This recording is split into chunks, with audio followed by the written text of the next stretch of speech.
Good morning, જય શ્રી કૃષ્ણ. કેમ છો?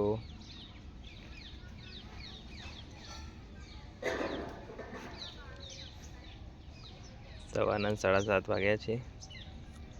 ગાર્ડનમાં આવે તો થોડો પ્લાન્ટ જોતો હતો. जैसे कि सुबह सुबह में प्लांट हमें थोड़े देखने पड़ते हैं, उसके बाद में फिर चला जाता हूँ काम पर. पानी तो देना नहीं था आज, बारिश हुई थी रात को, तो अच्छे से सारे गमलों में पानी मिल गया है. बोगनविले में इस टाइम बहुत अच्छी ग्रोथ हो रही है, काफ़ी लंबा हो गया है, पर इसको मुझे प्रून करना पड़ेगा. बहुत ही ज़्यादा इसमें ग्रोथ हो गई है, पूरा एकदम दिखती.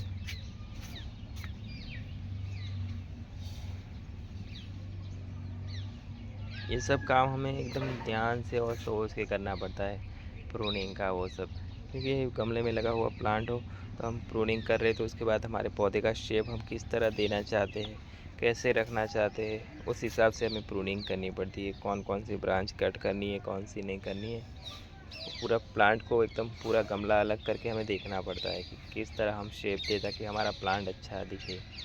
चाहे उसमें फ्लावरिंग ना हो रही हो 12 महीने, पर फिर भी हमारा प्लांट दिखने में बहुत अच्छा लगे, उस हिसाब से हमें प्लांट को मेंटेन रखना पड़ता है.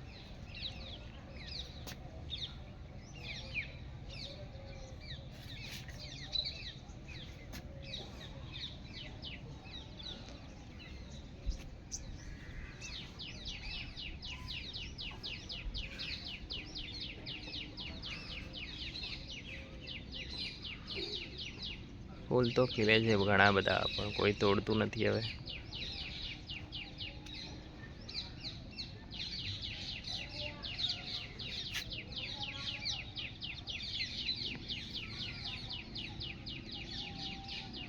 જો વરસાદ પડે અને પછી તાપ નીકળે ને તો આવી હાલત થાય પત્તાની. જે પાણી ભરાયેલું હોય ને ત્યાં પછી એ એકદમ સડી જાય. પાણી ગરમ થાય ને એટલે પછી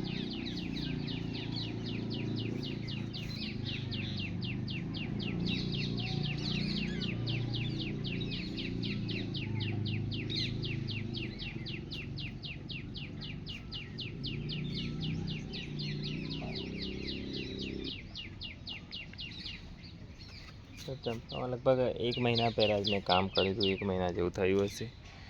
તો આવું તો અહીંયા આગળ છો તમે. એ ભગવાન, આ મૂળિયા કેટલા બધા બહાર આવી ગયા. એકદમ ખામણું ભરી નાખ્યું છે. હવે આને રિપોર્ટ કરવો પડશે, પણ આ કટિંગ લગાવીને રાખી હતી. હવે આ ખબર નહીં, અંદર એના મૂળિયામાં ચોંટી ગઈ લાગે છે.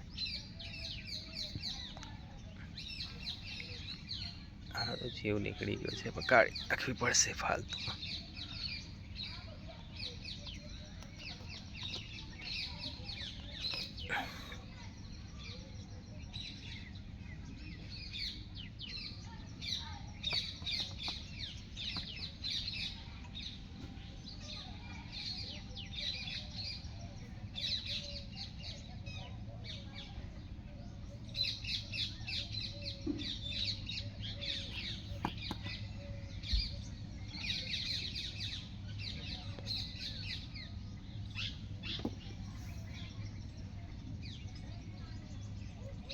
એકદમ ખામણું ભરાઈ ગયું.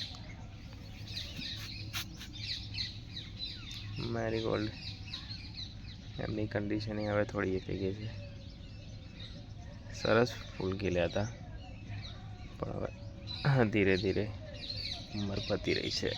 બીજા બીએ ઉગાડી દઈશું.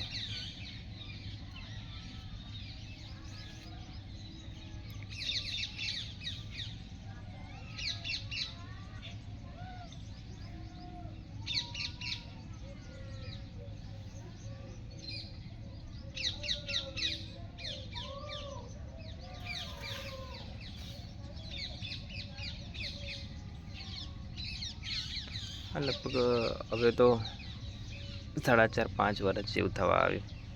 કટિંગ લગાવી ખાસો મોટો થઈ ગયો છે. જો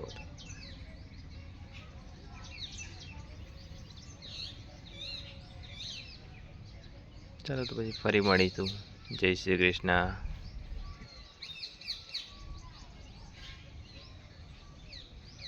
बाय।